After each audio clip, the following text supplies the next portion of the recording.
اعوذ باللہ من الشیطان الرجیم بسم اللہ الرحمن الرحیم السلام علیکم ورحمۃ اللہ وبرکاتہ نحمدہ ونصلی علی رسولہ الکریم اما بعد فاعوذ باللہ من الشیطان الرجیم رب اشرح لی صدری ویسر لی امری واحلل عقدۃ من لسانی یفقہوا قولی رب یسر ولا تعسر وتمم بالخیر۔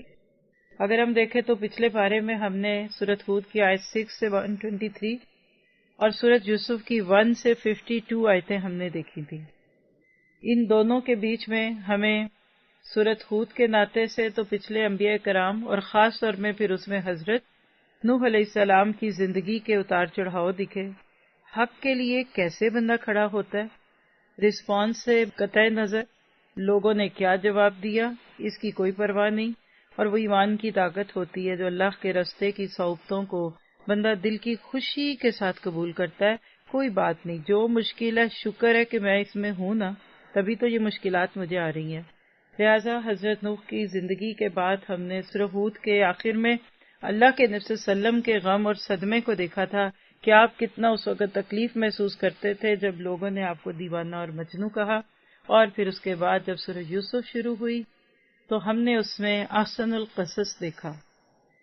حسن تھا، باپ کی محبت تھی، لیکن کل ذی نعمت محسود، اللہ کا یہ ایک فیصلہ ہے، ہر نعمت والے سے حسد کیا جاتا ہے، اس لیے اپنی نعمتوں کا بہت ایکسپوجر کرنے سے منع کیا گیا کہ نہیں ایسے نہیں کرو، یہ نہیں کرو، وہ نہیں کرو۔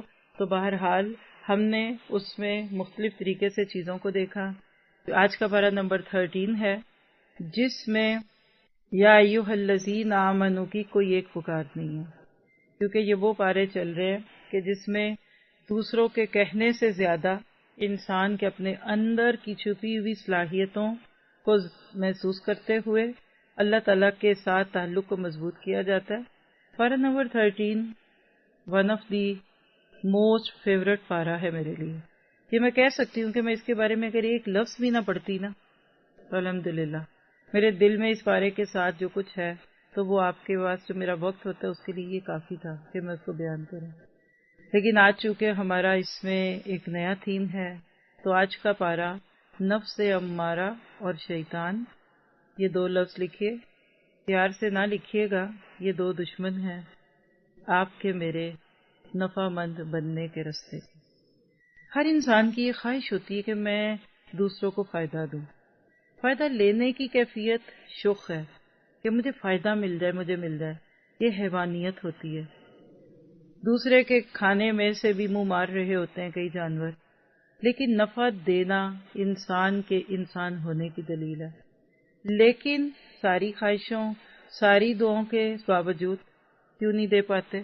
اور خاص طور پہ جب انسان کسی دوسرے کو دیکھ رہا ہوتا ہے کہ وہ انسانیت کو نفع دے رہا ہے۔ اب یہ نفع کسی بھی صورت میں ہو سکتا ہے، سیکولر ہو یا سیکرڈ ہو، مذہبی تعلیم ہو یا دنیاوی ہو، وہ چاہے کوئی سائنس کی ایجاد ہو، کوئی فلاں ہو، لیکن انسان کو فطرتاً یعنی اس کے کہہ لیجئے کہ اللہ تعالیٰ نے خمیر میں ڈالا ہوا ہے کہ اس کی ذات سے کوئی خیر پہنچے، لیکن کیوں نہیں دے پاتا؟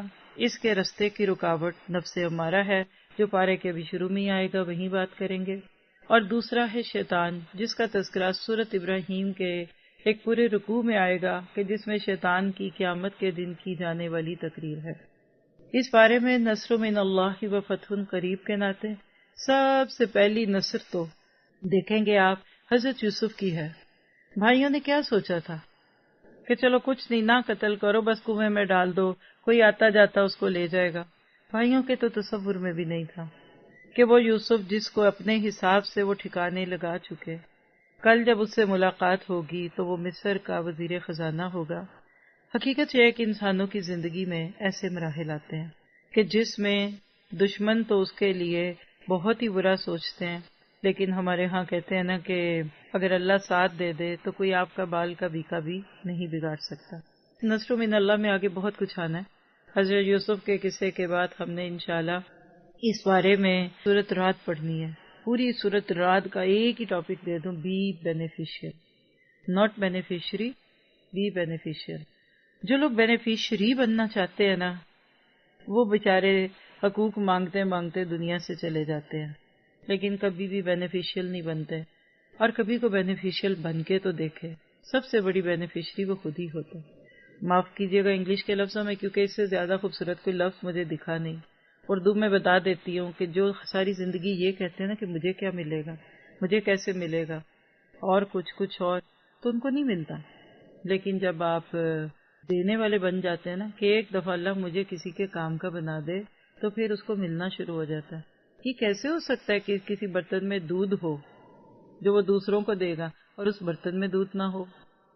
برتن میں جو ہوتا ہے نا وہی باہر نکلتا ہے، تو بالکل اسی طرح سے وہی باہر آتا ہے جو اندر ہوتا ہے۔ کسی کو دینے سے پہلے آپ کے اپنے اندر کنٹین ہوتا ہے، اور اسی طرح پھر اس میں انشاءاللہ ہم اس کو آگے مزید بڑھتے ہوئے دیکھیں گے کہ کیسے موت کے وقت اللہ تعالیٰ بندے کی مدد کرتا ہے۔ یثبت اللہ الذین آمنوا، قیامت کے دن کی جھلکیاں، اور خاص طور پہ پوری سورۃ ابراہیم، اللہ اکبر کبیرہ۔ بالکل آپ کو ایسے لگے گا کہ آپ یہاں نہیں بیٹھے ہوئے بلکہ آپ آگے ہیں۔ پھر مجھے ہے حکم ازاں لا الہ الا اللہ۔ حضرت یوسف علیہ السلام اس کی منہ بولتی تصویر ہے کہ جنہوں نے حقیقت میں اللہ کے سارے معاملات کو اپنی فہم اور فراست کے ساتھ سمجھا، اور پوری زندگی اپنی، بلکہ زندگی کے آخری دنوں تک میں اسی بات پہ کھپا دیا کہ وہ بھائی جنہوں نے ان کو تکلیفیں دی، آزمائشوں میں ڈالا، لیکن وہ ان کے عروج کا ذریعہ بنے۔ ایمان کی طاقت میں تو سب سے پہلی طاقت تو پھر یوسف کی ہے۔ کیسے جیل کی قید سے نکلنے سے انکار کرتے ہیں کہ میں نہیں نکلوں گا جب تک کہ میرے اوپر لگا ہوا الزام نہ دھلے۔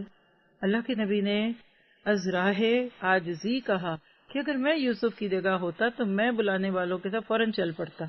ایمان کی طاقت تو تھی ہی، لیکن جن لوگوں نے اللہ کے رستے کے کام کرنے ہوتے ہیں وہ اپنے آپ کو بے داغ رکھیں گے نا، پھر ہی بات ہے، ورنہ تو لوگ آپ کے دھبے ٹٹولنے کے در پہ ہوتے ہیں۔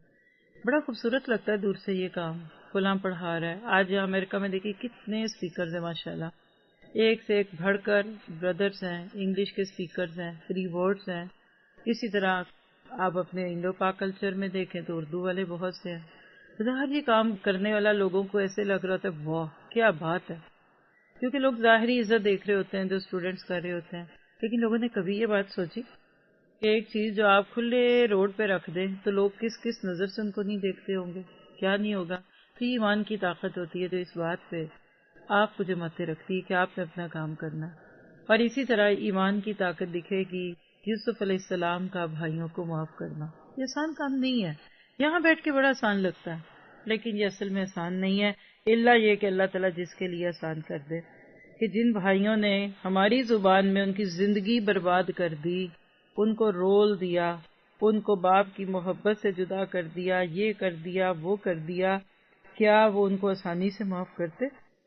کل انہوں نے، اور اسی کے ساتھ پھر نبی صلی اللہ علیہ وسلم کو لکھ لیجئے کہ جب انہوں نے فتح مکہ کے موقع پہ 21 سال سے دکھ دینے والے ساتھیوں کو، وہ لوگ جو ان کے اپنے ہی پیارے تھے، کیسے معاف کر دیا کہ جاؤ آج میں تمہیں ایسے ہی معاف کرتا ہوں جیسے میرے بھائی یوسف نے اپنے بھائیوں کو کیا تھا۔ تو یہ ایمان ہوتا ہے۔ یہاں بیٹھ کر آپ بھی معاف کیجیے، آپ یہاں کسی کو بھی معاف کر رہے ہیں نا، اس کو پتہ چلے نہ چلے، اللہ تعالیٰ آپ کا کوئی گناہ معاف کر کے آپ کو اپنے رستے میں آگے لے آئے گا۔ پھر اسی طرح سے ایمان کی طاقت دیکھیں گے تو اس میں بھی آپ کو موت کے وقت دکھے گی۔ یثبت اللہ الذین آمنوا، اللہ ایمان والے کو موت کے وقت ثابت قدم رکھتا ہے۔ جہاں وہ آیت آئے گی انشاءاللہ وہاں کچھ باتیں کریں گے۔ آئیے ذرا سورۃ یوسف کا حصہ جو ہماری اس حصے میں اس کو پڑھتے ہیں، اور اس میں بھی عمل کے بے شمار نقطے ہیں۔ اللہ تعالیٰ ہمیں اس بارے کا حق ادا کرنے کی توفیق دے۔ سورۃ یوسف کی آیت نمبر 53 سے 111 یعنی اینڈ تک آئے گی۔ پھر اسی بارے میں ہم پوری سورۃ رات بھی پڑھیں گے، سورۃ ابراہیم بھی پڑھیں گے، اور اسی طرح سے آگے پھر اس کے بعد سورۃ ہجر ہے۔ شروع کرتے ہیں۔ اعوذ باللہ من الشیطان الرجیم، آیت نمبر 53 سے 57۔ انسان کا سب سے بڑا دشمن نفس امارہ ہے۔ وما ابرئ نفسی ان النفس لامارۃ بالسوء الا ما رحم ربی۔ میں اپنے نفس کی پاکیزگی بیان نہیں کرتا، بے شک نفس تو برائی پر ابھارنے والا ہی ہے، مگر یہ کہ میرا پروردگار ہی رحم کرے، یقیناً میرا رب پالنے والا، بڑی بخشش کرنے والا اور بہت مہربانی فرمانے والا ہے۔ بادشاہ نے کہا کہ اسے میرے پاس لاؤ کہ میں اسے اپنے خاص کاموں کے لیے مقرر کر لوں۔ پھر جب اس نے اس سے بات چیت کی تو کہنے لگا، آپ ہمارے ہاں ذی عزت اور امانت دار ہیں۔ نوٹ کیجئے نکتہ، پہلے نہیں تھا بادشاہ نے سوچا ہوا کہ میں ان کو وزیر خزانہ بناؤں گا، اچھا اس کو خوابوں کی تعبیر آتی ہے، لاؤ ذرا میں دیکھوں یہ کوئی کام دے دوں گا، کوئی جاب آفر کر دوں گا۔ لیکن وہ جب کلمہ، علماء کہتے ہیں یوسف کی بات چیت نے بادشاہ کا دل مو لیا۔ یہ دعا کریے اللہ ایسی فراست دے، نبی تلی بات کریں، دلوں میں اتریں۔ لوگوں نے آپ کے بارے میں بہت نیگیٹو باتیں سنی ہوتی ہیں، نہ ان کی بات نہ سنیے گا، وہ ایسے ہے، وہ وہابی بنا دیتے، وہ یہ کر دیتے، نہ جانے لوگ کیا کیا سوچے رکھتے ہیں۔ اور کبھی کوئی ایک آتا ہے، یہ 20 لوگوں کی مثال تو ہمارے اپنے پاس نور و قرآن کے مطابق موجود ہے۔ بہت لوگ ڈراتے تھے، یہ ہے ادھر نہ جانا ادھر، پھر کسی دوست کی پارٹی میں اب دوست کو نہ نہیں کر سکتے تھے، آگے وہاں لیکچر سن لیا، کوئی بات سن لی، کوئی مل گیا۔ اللہ تعالیٰ وہ جو بیچ میں شک اور وہم کی دیواریں ہوتی ہیں اس کو گرا دیتے ہیں، جس کی اللہ چاہتے ہیں، یہ بھی یاد رکھیں ہر ایک کی نہیں گرتی۔ تو یوسف علیہ السلام کا کلام بادشاہ کو مجبور کر گیا کہ میں یوسف علیہ السلام کو وزیر خزانہ بناؤں۔ کیوں؟ ابھی رکوع کے اینڈ پہ بات کرتے ہیں۔ یوسف نے کہا، آپ مجھے ملک کے خزانوں پر مامور کر دیجئے، میں حفاظت کرنے والا اور باخبر ہوں۔ اب اس جملے کو سن کر کوئی یوسف کے بارے میں غلط نہ سوچے، اچھا مال، منی میٹر، بڑے لوگوں کو شوق ہوتا ہے منی میٹرز کو جاننے کا، کیا ہے، کدھر ہے، کتنا ہے، کیسے ہے، کس کو کیا، نہ۔ اور اللہ رحم کرے اگر ملکی سطح پہ دیکھ لے تو آج کی سیاست میں عموماً دیکھیے تو نظر پیسے پہ ہوتی ہے، اتنا لگا لو کوئی بات نہیں، بعد میں ایک دفعہ اقتدار مل گیا تو حاصل کریں گے۔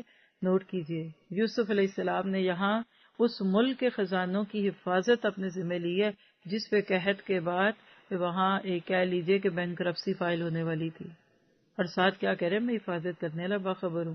دو باتیں ہیں ان لوگوں کی خوبیاں پرکھنے کے لیے جن کو بھی کبھی منی میٹرز دیں، حفاظت بھی ہو اور جانتے بھی ہوں اس کام کو کرنے کا طریقہ بھی آتا ہو۔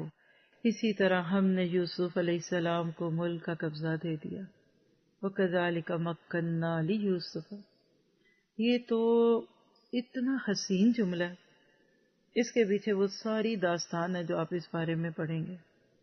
آزمائشوں کی چکی میں پس کے، حالات کے اتار چڑھاؤ میں اوپر نیچے ہو کے، اچھل اچال کے، اللہ نے یوسف کو مصر کا قبضہ دے دیا۔ وَلَمَنْ صَبَرَ وَغَفَرَ، صبر، بخش دینا، تقوی اختیار کرنا، اچھے دنوں کا انتظار کرنا، جب لوگ آپ کا برا چاہیں آپ ان کا اچھا چاہیں، یہ وہ کوالیفیکیشنز ہیں جو آپ کی ریزیومے پہ لکھی جاتی ہیں، یہ وہ چیزیں ہوتی ہیں جس کے بعد آپ کو اللہ کے رستے کی جابز ملتی ہیں۔ کیا کیا؟ وہ جہاں کہیں چاہے رہے سہے، یعنی گویا کہ اس کو امریکن پاسپورٹ مل گیا، دنیا کے کچھ 1 2 4 ملکوں کے سوا ہر جگہ بغیر ویزے پاسپورٹ کے جائے۔ اللہ کیسے لوگوں کو اپنے کام کا بنا لیتا ہے، کبھی آپ نے سوچا؟ پتہ نہیں آپ نے اپنی زندگی میں کیا سیکھا ہے، اللہ تعالیٰ آپ کو کیا سکھانا چاہتا ہے۔ جس چیز کے لیے لوگ ترستے ہیں، گھر بیچتے ہیں، زیور بیچتے ہیں، ایک دفعہ زمین کے ان ٹکڑوں پہ قدم لگ جائے، ایک ویزا مل جائے، وقتی مل جائے، بعد میں پکا کر لیں گے، اللہ نے یوسف کو اس کا پاسپورٹ، اس کی نیشنلٹی دے دی۔ یہ اللہ کے وہ غیر مخصوص طریقے ہوتے ہیں، یہ وہی جانتا ہے جس کو اللہ اس چیز میں ڈالتا ہے۔ تو کیا پتہ چلا کہ یوسف علیہ السلام کے اوپر اللہ کی رحمتیں ہو گئیں۔ کیوں؟ ہم نیکوکاروں کا ثواب ضائع نہیں کرتے۔ یوسف نیک تھے، اللہ کو کوئی غلطی نہیں لگی، اللہ تعالیٰ کے پاس کوئی فیورٹزم نہیں تھا اس بارے میں کہ یوسف کے ساتھ یہ کرنا ہے تو فلاں کے ساتھ نہیں کرنا۔ اللہ تعالیٰ کبھی کسی کے ساتھ غلطی کے ساتھ ہی کوئی معاملہ نہیں کرتے تھے، بلکہ اللہ تعالیٰ کی سنت دکھ رہی ہے۔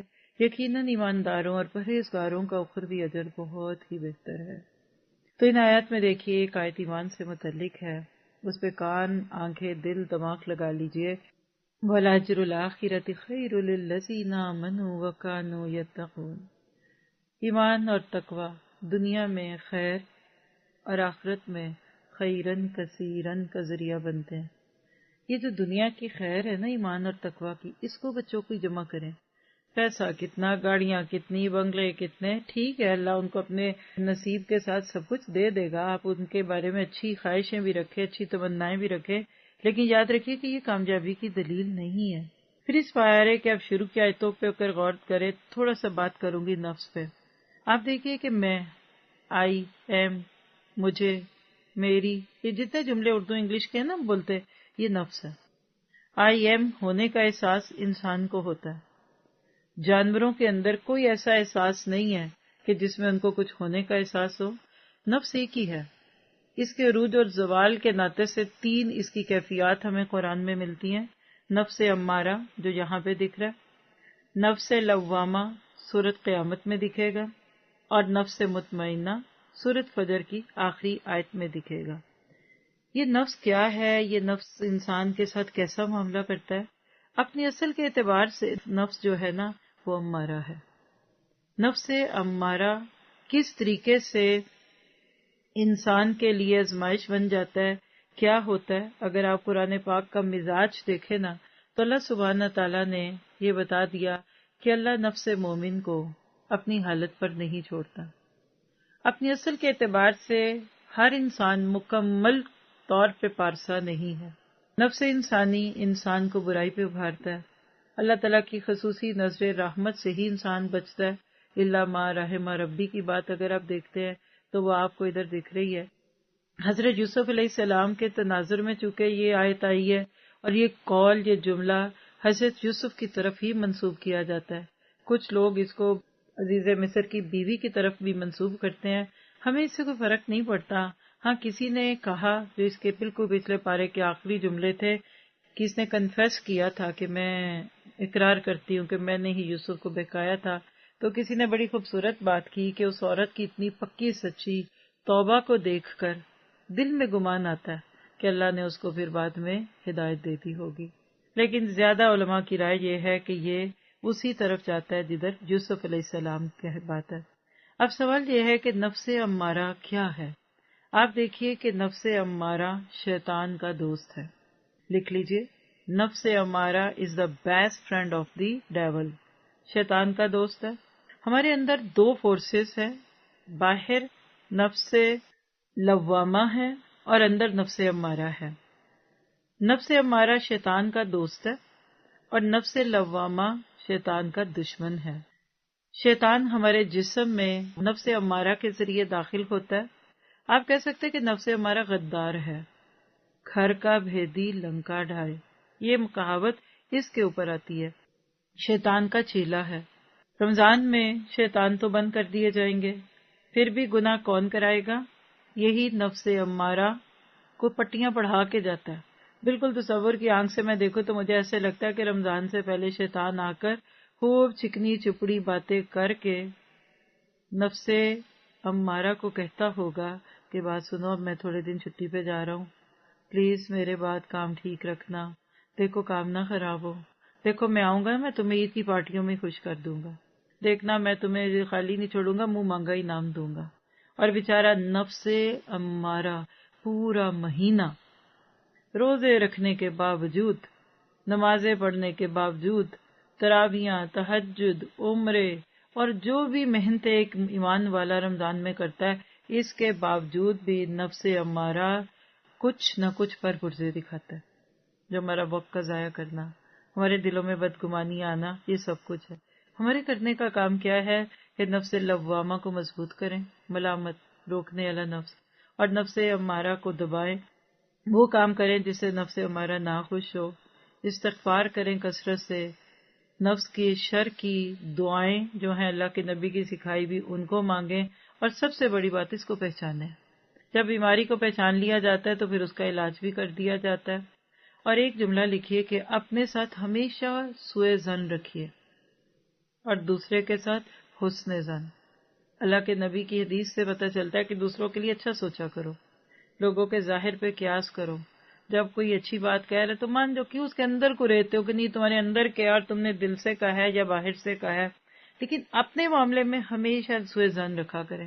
ہمارے سلف صالحین اپنے بارے میں بہت سختی برتتے تھے، اس کو تعدیب بھی کہتے ہیں. اس کو اپنے آپ کو ڈانٹنا بھی کہتے ہیں، اس کو مشارطہ بھی کہتے ہیں، کئی اس کے مشکل لمبے چوڑے نام ہیں، لیکن اس کے اندر 4 چیزیں ہوتی ہیں. لکھ سکتے ہیں تو لکھ لیجئے. نفس امارہ 4 چیزوں کا مرکب ہے. یہ سب سے پہلے تو خود پسندی، تکبر، جلد بازی اور جہالت. یہ 4 چیزیں لکھ لیں تو ان کے بعد نفس امارہ آپ کے سامنے کھل کر سامنے آ جائے گا. حضرت یوسف علیہ السلام کو اللہ نے مختلف آزمائشوں میں ڈالا. یوسف پہلے بھی ہیرے ہی تھے، لیکن گھڑ گھڑا کر وہ کام کے بن گئے. اس پارے کی نفع مندی کو سامنے رکھیں تو تھوڑا سا اس اینگل سے بھی اس رکوع کے ناطے سے بات کرتے ہیں. یوسف کی زندگی کے بہت سے اتار چڑھاؤ دیکھ سن کر یا پڑھ کر آج ہمیں ان پہ رحم آ رہا ہوگا. ہائے بیچارے یوسف، ہائے کنویں میں ڈال دیے گئے، ہائے یوسف بیچارے جیل کی گھڑیوں میں تھے، یہ غلط سوچ رہے ہیں. آپ بولے واہ یوسف کنویں میں ڈال دیے گئے، ارے واہ یوسف علیہ السلام کے ساتھ یہ ہو گیا، یوسف کے ساتھ یہ ہو گیا. کیوں ہو گیا، کیسے ہو گیا؟ کیونکہ اللہ نے ان کو تراشنا تھا. آج بھی جو لوگ ڈائمنڈ کے شوقین ہیں ان کو پتا ہے کہ جس ڈائمنڈ کے جتنے کٹس ہوتے ہیں نا وہ اتنا چمکتا ہے. یہ کیرٹس جو ہوتے ہیں نا، کتنے کیرٹ کا ڈائمنڈ، وہ اتنے کٹس ہوتے ہیں. لیکن بہرحال آپ کو پتا ہے کہ صرف روشنی کی ایک چھوٹی سی کرن، 1 اسمال بیپ اس کے اندر جاتی ہے اور وہ باہر نہیں نکلتی. اس لیے صحیح ڈائمنڈ دیکھنا ہو نا تو اس کی پہچان کیا ہے کہ وہ اندھیرے میں نہیں چمکے گا. ایک لائٹ آپ کے بلب کی کوئی اندر جاتی ہے وہ اندر ہی کھیلتی رہتی چھو چھو چھو چھو چھو چھو چھو چھو. آزمائشیں ہمیں تراش کر ہیرا بنا دیتی ہیں. جیسے یوسف علیہ السلام کو مصر کے اس تخت پہ بٹھانے کے لیے اللہ نے یوسف کو آزمائشوں کے کتنے کٹس لگا دیے تھے. اگر پوری سیرت کو دیکھیں جن لوگوں کے سامنے یہ صورتیں نازل ہو رہی تھی تو ان کے اوپر بھی قیاس کیجئے. ابو بکر صدیق، باتیں سنی، ڈانٹ سنی، آزمائے گئے، نبی کا دفاع کرنے میں ان کے بال نوچے گئے، لیکن پھر بعد میں ابو بکر بنے، صدیق بنے. اور انہی آزمائشوں کی بھٹی سے پک کر کوئی ابو بکر بن گیا تو کوئی خالد بن ولید بن کے سیف اللہ بن گیا. اور اگر مکے کی گلیوں میں بلال رضی اللہ عنہ نہ گھسیٹے جاتے تو کعبے کی چھت پر کھڑے ہو کر اذان کیسے دیتے؟ تو لکھیے آزمائشیں عروج کی سیڑھیاں بن جاتی ہیں. شرط ایک ہے کہ ان آزمائشوں میں بندہ محسن کے روپ میں آئے. آگے والے رکوع میں ہم محسن کا روپ پڑھنے لگے ہیں، پیچھے بھی پڑھا ہے تو تھوڑا سا محسن اور حسین لفظ کا تقابل کرتے ہیں. ہمارے ہاں حسن یوسف کے نام پہ بات مشہور ہے. حسن یوسف، ید بیضا، کچھ ایسی باتیں. پوری صورت میں آپ کو کبھی بھی یوسف کے حسین یعنی بیوٹیفل ہونے کا ڈائریکٹ ذکر نہیں ملتا، الا یہ کہ وہی عورتوں کے ہاتھ کاٹنے کٹانے کی بات ہے.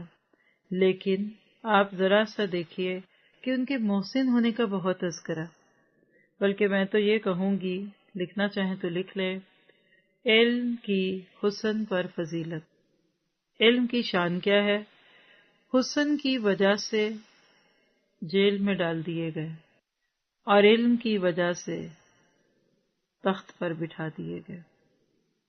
بادشاہ نے یوسف علیہ السلام کے آئیڈیے کو سنا، اچھا لگا، لیکن جب ارد گرد نظر ڈالی تو کوئی بندہ اس قابل نہیں دکھا کہ مصر میں آنے والے قحط کا کوئی توڑ کر سکے. پھر انہوں نے یوسف علیہ السلام کو ہی اس قابل سمجھا تو اس پہ چند جملے لکھیے گا. مشورے تو بہت سے لوگ دیتے ہیں مگر عملی طور پر کام کرنے والے تھوڑے ہوتے ہیں. Everybody says someone do, we say okay we will do and no one has done. آپ کسی سے بھی جا کر کہیں بھی پوچھیں گے نا تو آپ ان سے پوچھئے کہ تبدیلی آنی چاہیے تو وہ کہتے ہیں بالکل آنی چاہیے. آپ سب سے ہی کہہ دو دنیا میں تبدیلی آنی چاہیے، پاکستان میں تبدیلی آنی چاہیے، بالکل آنی چاہیے. تو پھر آپ کو اگلا سوال پوچھوں کہ آپ تبدیل ہونے کو تیار ہیں؟ تو یہاں ہم چپ ہو جاتے ہیں. مشورے بہت سے لوگ دیتے ہیں لیکن نہیں کام کرتے. آئیڈیاز آپ کہیں سجیشن باکس رکھیں، لوگ بہت سے آئیڈیاز دیں گے، ساتھ ہی انہیں کہے کہ ذرا اس کی اسٹریٹجیز بھی بتا دیں تو وہ نہیں کر پاتے. تو لہٰذا یوسف علیہ السلام میں یہ دونوں خوبیاں تھیں. جو محسن ہوتا ہے نا وہ بہترین طریقے سے حسین نہ بھی کسی کو لگ رہا ہو لیکن وہ خود بخود اللہ کی رحمت سے ہوتا ہے. اب آپ دیکھیں لفظ حسین کیا ہے، آپ کی میری اور خاص طور پہ خواتین کی زبان میں دیکھیں تو بیوٹیفائی ہونا، میک اپ کرنا، بیوٹیفائی، شکل اچھی لگنا. یہ قرآن اور یہ قرآن اسکول یہ ایک پارلر ہے جو آپ کو محسن بناتا ہے. اس پارلر یا اس سیلون یا اس بیوٹی ٹریننگ سینٹر کی نسبت جہاں جا کر لوگ شکل درست کرتے ہیں. حسین آپ کو کوئی دوسرا بھی بنا سکتا ہے. دلہن کا میک اپ لاکھوں میں ہو رہا ہے آج، لیکن محسن بننے کے لیے آپ کو خود محنت کرنی پڑتی ہے. دنیا کی حسین ہونے کے لیے دلہن کے میک اپ سے پہلے اس کو کتنی مشینوں میں سے گزارتے ہیں، چھیلتے چھالتے کھرچتے یہ کچھ. اسی طرح جب آپ قرآن پڑھتے ہیں تو آپ کا تزکیہ ہوتا ہے، آپ کا بلیچ ہوتا ہے. جب آپ کو پتہ چلتا ہے یہ میری عادت پوری ہے، جو آج سن کر آپ کو دل پر چوٹ پڑے نا، فوراً سمجھا کرے یہ میرا بلیچ ہو رہا ہے، یہ اسکربنگ ہو رہی ہے، یہ میرا فیشیل ہو رہا ہے، یہ پالشر ہے، یہ مجھے اسٹیم دی جا رہی ہے. اور آپ دیکھیے کہ دنیا کا میک اپ کتنا بھی مہنگا ہو، ایک بار کر لیں، کچھ گھنٹے کے بعد یا تو وہ سینک کے پانی میں بہہ جائے گا یا کسی ٹیشو سے اس کو صاف کر دیں، کلینر سے کر دیں. لیکن جب بندہ محسن بن جاتا ہے نا تو وہ اتنی جلدی نہیں رنگ اترتا. دنیا کا میک اپ تھوڑی دیر گزر جائے تو پھر اس کا اثر کم ہونے لگتا ہے. محسن بننے کا جو اثر ہے نا وہ وقت کے ساتھ بڑھتا ہے. پھر آپ ایک اور تقابل کریں کہ جو بہت میک اپ کرے وقت کے ساتھ اس کی سکن ڈیمیج ہونے لگتی ہے، ڈیڈ ہونے لگتی ہے، اس کی سکن کے پورز بند ہونے لگتے ہیں. لیکن محسن بنتے بنتے بندہ ایک دن کیا کہتے ہیں پرماننٹ میک اپ والا ہو جاتا ہے. آج آپ ایک سیلون سے جا کے اپنے آپ کو ٹیسٹ کرائیں تو وہ جو بنائیں گے اور کسی ڈرماٹولوجسٹ کے ہاتھوں لگ جائے، دونوں میں بہت فرق ہے. یہ جو قیمتی مہنگے سستے میک اپ ہے نا وہ اسی کا ہے، وہ آپ کو اس میں جو مرضی کہہ دے. ایک دفعہ آپ محسن بن جائیں گویا کہ پرماننٹ میک اپ ہو گیا. Now just keep it. بس اب آپ نے اس کا خیال رکھنا. ایک وہ جو بال نچواتے ہیں ہر مہینے ہفتے میں ایک دو بار جا کر تھریڈنگ کرائی، اور ایک یہ کہ ایک ہی دفعہ لیزر کرا لو، اب اس کے اوپر ذرا دوبارہ کچھ نہ کرنا. تو محسن بننے میں فائدہ ہے. جس طرح دنیا کے میک اپ کے سائیڈ ایفیکٹ ہوتے ہیں نا، محسن بننے کے سائیڈ ایفیکٹس نہیں، بلکہ اس میں دن بدن بندہ زیادہ نکھرتا ہے، حیا آنے لگتی ہے. اور یاد رکھیے کہ حیا ایمان کا حصہ ہے. اللہ کے نبی نے فرمایا کہ بھلائی آتی ہے، خیر ہمیشہ بھلائی لے کر آتی ہے. ساری بھلائی خیر جو ہے وہ حیا میں ہی ہے، زینت دار بن جاتی ہے وہ چیز. تو بہرحال ان ساری باتوں کو سننے کے بعد آپ کے میرے عمل کے نقطے فیتھ ان ایکشن، اللہ تعالیٰ سے اس کی رحمت کا سوال کرنا ہے، اللہ کی حکمتوں پر نظر رکھنی ہے، نیکی کرتے رہنا ہے اس یقین کے ساتھ کہ اللہ محسنوں کا اجر ضائع نہیں کرتا. اور اگر آپ زندگی کے کسی بھی عروج اور زوال کی کسی بھی پگڈنڈی سے گزر رہے ہیں تو اچھے دنوں کا انتظار کیجئے. ابھی آپ ان بٹوین ہیں. وہ دلہن جس کو دیکھ کے لوگ کہہ رہے ہائے کتنی خوبصورت لگ رہی ہے، کبھی اس کے میک اپ کے دوران اس کو دیکھ لیں تو اب چیخ مار کے بھاگ جائیں. جو بھوت بنگلہ اس کو بناتے ہیں پھر بعد میں پتہ نہیں کیا کچھ کر کے اس کو سیٹ کرتے ہیں. تو اللہ تعالیٰ ہمیں اپنی تقدیروں پہ راضی رکھے. آگے دیکھتے ہیں، رکوع نمبر 8 ہے 56 سے 68. مومن اللہ تعالیٰ ہی پر بھروسہ رکھتا ہے. 58-68 یہاں سے اب آپ کو یوسف علیہ السلام کی زندگی کا ایک اور دور ہے. اور آپ دیکھ رہے ہیں کہ بیچ میں بڑے بڑے پیسیجز مس ہیں. کتنے سال جیل میں رہے کوئی نہیں پتا، بس کام شروع ہوا اور ختم. اب یہاں آپ کی زندگی کا ایک اور دور آ گیا. وَجَاءَ إِخْوَةُ يُوسُفَ فَدَخَلُوا عَلَيْهِ فَعَرَفَهُمْ وَهُمْ لَهُ مُنْكِرُونَ. یوسف علیہ السلام کے بھائی آئے اور یوسف کے پاس گئے تو اس نے انہیں پہچان لیا، لیکن انہوں نے اسے نہیں پہچانا. کیوں؟ وہ تو مر چکے تھے. ان کو تو یہ پتا تھا کہ یوسف اگر بچ بھی گیا ہوگا، اس کنویں سے کسی نے اس کو نکالا ہوگا رحم کھا کے تو شاید بھکاری بن گیا ہوگا، کسی گینگسٹرز کے ساتھ لگ گیا ہوگا. لوگوں کے بچے جب اغوا ہو جاتے ہیں تو اکثر کرمنل بن جاتے ہیں. یعقوب علیہ السلام کا بچہ اغوا ہونے کے بعد نہ صرف یہ کہ نبی بلکہ وزیر بن گیا. یہ ہے ان لوگوں کے ساتھ اللہ کے وعدے جو اللہ پہ نظریں رکھتے ہیں. جب انہیں ان کا اسباب مہیا کر دیا تو کہا کہ تم میرے پاس اپنے اس بھائی کو بھی لانا جو تمہارے باپ سے ہے. چھوٹے بھائی بنیامین کی طرف اشارہ ہے کیا تم نے نہیں دیکھا کہ میں پورا ناپ کر دیتا ہوں اور میں ہوں بھی بہترین میزبانی کرنے والوں میں؟ بس اگر تم اسے لے کر میرے پاس نہ آئے تو میری طرف سے کوئی ناپ تمہارے لیے نہیں، بلکہ میرے قریب بھی نہ پٹکنا۔ انہوں نے کہا ہم اس کے باپ کو اس کے بارے میں پھسلائیں گے اور پوری کوشش کریں گے۔ ذرا جملے بھی نوٹ کرتے جائیے۔ جو اولادیں نافرمان ہوتی ہیں نا، وہ اپنے ماں باپ کے بارے میں ایسے ہی غلط لفظ بولتی ہیں۔ اپنے خدمت گاروں سے کہا کہ ان کی پونجی انہی کی بوریوں میں رکھ دو کہ جب لوٹ کر اپنے اہل و عیال میں جائیں اور پونجیوں کو پہچان لیں تو بہت ممکن ہے کہ یہ پھر لوٹ کر آئیں۔ یہاں سے آگے تک کو انسیڈنسز کی ایک لمبی تصویر ہے، سنتے جائیں، پڑھتے جائیں، اور یہ کہہ دیجئے کہ اللہ کی حکمتیں ہیں، جیسے وہ اپنے کاموں پہ غالب ہے نا، ویسے ہی وہ کسی کام کے کرنے کے لیے جو ان بٹوین کے سٹیپس ہوتے ہیں نا، اس پہ بھی قادر ہے۔ جب یہ لوگ لوٹ کر اپنے باپ کے پاس گئے تو کہنے لگے ہم سے تو غلے کا ناپ روک لیا گیا۔ دیکھیے ایٹیچیوڈ، دیکھیے اتنا ملا۔ یوسف نے کہا تھا کہ جتنے اتنے ہی ملیں گے۔ انہوں نے کہا ہمارا ایک بھائی گھر میں، اس کے لیے بھی ایک اونٹ کا سامان دے دیں۔ کہا نہیں، وہ نہیں ملے گا، وہ آئے گا تو دینا۔ کیا کرنا چاہیے تھا ابا کو؟ جا کر کیا کہتے، ابا ہم سب کو ایک ایک اونٹ کا سامان ملا۔ ہاں ویسے اگر بنجامین جاتا تو ایک اور ملتا۔ یہ ہے ہمارے الفاظ۔ کچھ لوگ ہمیشہ نیگیٹو سے شروع کرتے ہیں، بی پازیٹو۔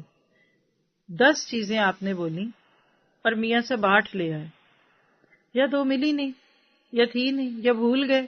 آپ ذرا وہ گروسری کے تھیلے دیکھ کر کیا کہہ رہے ہوتے ذرا ذہن میں لے آئے۔ یہی یہاں ہو رہا ہے۔ دودھ نہیں لائے تو باقی سب چیزیں بیکار، دودھ دودھ دودھ، چاہے گھر میں آگے اندر ایک آدھی بوتل پڑی بھی ہو، احتیاطاً منگائی تھی۔ یہ غلط رویہ ہوتا ہے۔ لوگوں کے پازیٹیوز کو ہائی لائٹ کیجیے، آپ دیکھیں گے کہ وہ خود اپنے نیگیٹیوز چننے لگیں گے۔ یعقوب علیہ السلام نے کہا مجھے تو اس کے بارے میں تمہارا بس اتنا ہی بھروسہ ہے یا اعتبار ہے جیسا اس سے پہلے اس کے بھائی کے بارے میں تھا۔ کیا پتہ چلا گناہ بندے کا ساتھ نہیں چھوڑتا۔ باپ کو نہیں بھولا کہ تم میرے بیٹے کے ساتھ کیا کر چکے ہو، لیکن مروت کی وجہ سے اور حکمت کی وجہ سے اور فادر سن ریلیشن شپ کی وجہ سے انہوں نے بچوں کو شرمندہ نہیں کیا۔ خیر، بس اللہ ہی بہترین محافظ ہے اور وہ سب مہربانوں سے بڑا مہربان ہے۔ یہ جملہ یوسف کی دفعہ کہنا بھول گئے تھے اور اسی کی وجہ سے یوسف کی آزمائش آ گئی۔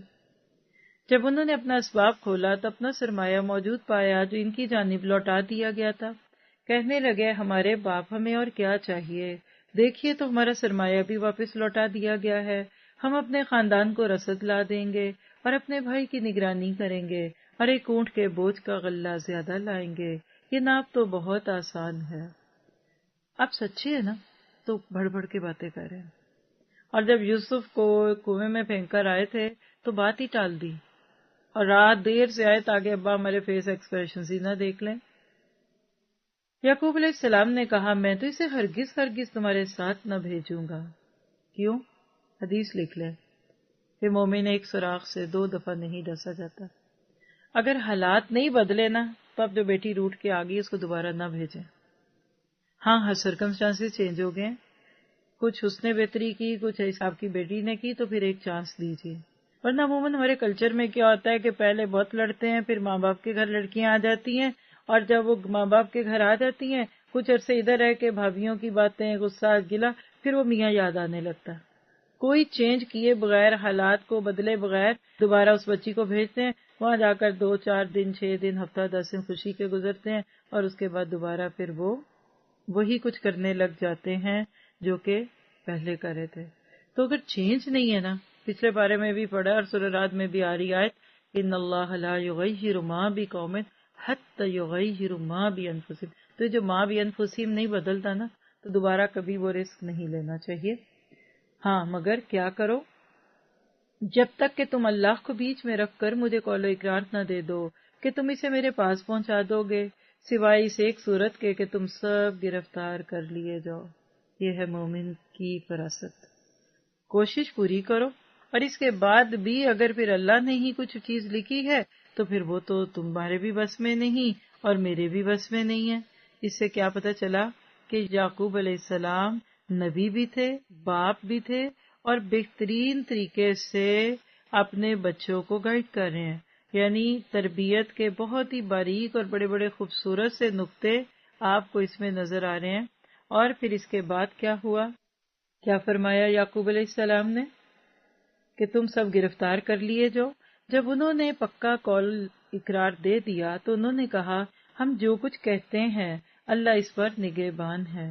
اور یعقوب علیہ السلام نے کہا اے میرے بچوں، تم سب ایک دروازے سے نہ جانا بلکہ کئی جدا جدا دروازوں میں سے داخل ہونا۔ میں اللہ تعالیٰ کی طرف سے آنے والی کسی چیز کو تم سے ٹال نہیں سکتا، حکم صرف اللہ ہی کا چلتا ہے، میرا کامل بھروسہ اسی پر ہے اور ہر ایک بھروسہ کرنے والے کو اسی پر بھروسہ کرنا چاہیے۔ جب وہ انہیں راستوں سے جن کا حکم ان کے والد نے انہیں دیا تھا گئے، کچھ نہ تھا کہ اللہ نے جو بات مقرر کر دی ہے وہ اس سے ذرا بھی بچا لے، مگر یعقوب علیہ السلام کے دل میں خیال پیدا ہوا تھا جسے اس نے پورا کر لیا۔ بلا شبہ وہ ہمارے سکھلائے ہوئے علم کا عالم تھا، لیکن اکثر لوگ نہیں جانتے، یعنی try your best and leave the rest to Allah تعالیٰ۔ یہ بالکل انہی آیات کے اوپر پوری طرح سے فٹ ہوتا ہے کہ یعقوب علیہ السلام نے پوری کوشش بھی کر لی، بیٹوں کو نصیحت بھی دے دی، لیکن اپنا عقیدہ بھی بتا دیا کہ اس کے باوجود بھی جو ہوگا وہی ہوگا جو اللہ نے چاہا ہوگا۔ تو کیا سیکھا کہ ہر کام کے لیے بہترین تدبیر اختیار کرنی ہے، ہر حالت میں اللہ کا شکر ادا کرنا ہے اور متوکل بننا ہے، یعنی اللہ کے اوپر توکل کے نام پہ سب چیزیں چھوڑ نہیں دینی۔ یوسف علیہ السلام نے پوری پلاننگ کی کہ بنجامین ان کے پاس آئے، اس کے بعد توکل کیا، لیکن آج امت مسلمہ کا حال کیا ہے کہ عمل سے فارغ ہوا مسلمان کر کے تقدیر کا بہانہ، تو یہ کہہ دینا اچھا اللہ نے چاہا ہوگا تو کریں گے۔